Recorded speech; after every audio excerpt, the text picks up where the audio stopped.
እባላለሁ። ሁለተኛ ስሜ ደግሞ ዳንኤል እባላለሁ። በአንድ ወቅት ታክሲ እየነዳው የሆነ ሰው እየመጣና መታው። ከኋላ ሲመጣ በቃ ተንከረባብቶ ገደል ሄደ። ከዛ መተው ፖሊሶች አነሱኝ። ሄድኩኝ ቶታል ምናምን ተባለ። እነሱ መኪናው ሄደ።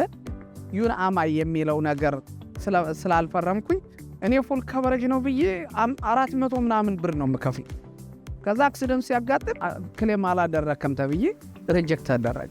ሀብተ ማርያም ላት ወጥቶ ለብሶ ሼክን ሃንድ አድርጎ በቃ እንኳንም ሎየር ነው ብለህ ልትደነግጥ በቃ አፕሮች አድርጎ ውሃ ይምጣል ምን ይምጣል ተኳፊ ተብለ ሄደህ ቁጭ ትላለህ። ለአንተና ለኢንሹራንሱ ይሄ የለም አይደል? አዎ በቃ እኔ ገጥማለሁ አልክ። ገጠመ።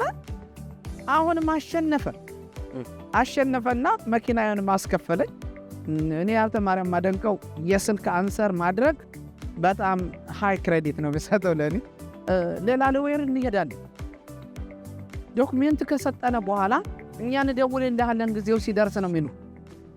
ስትረሱ እንዴት እንደሚገልህ አታስቡ። መቼ እንደሚደውሉ አይታወቅም ቀኑ። እዚህ ግን ደውለህ ስታተስ እዚህ ደርሷል ትባላለህ። ሀብተ ማርያም ላክ ገባ ከዚህ እዚህ ደርሷል። ፕሮባብሊ የሚቀጥለው ወር ጃጅመንት አለው። ፕሮባብሊ የዚህን ቀን ኮርት ነው ያለን። ፕሮባብሊ የዚህን ቀን ኔጎሽዬሽን አለና በቃ እያንዳንዱ ስታተስ ታገኘዋለህ።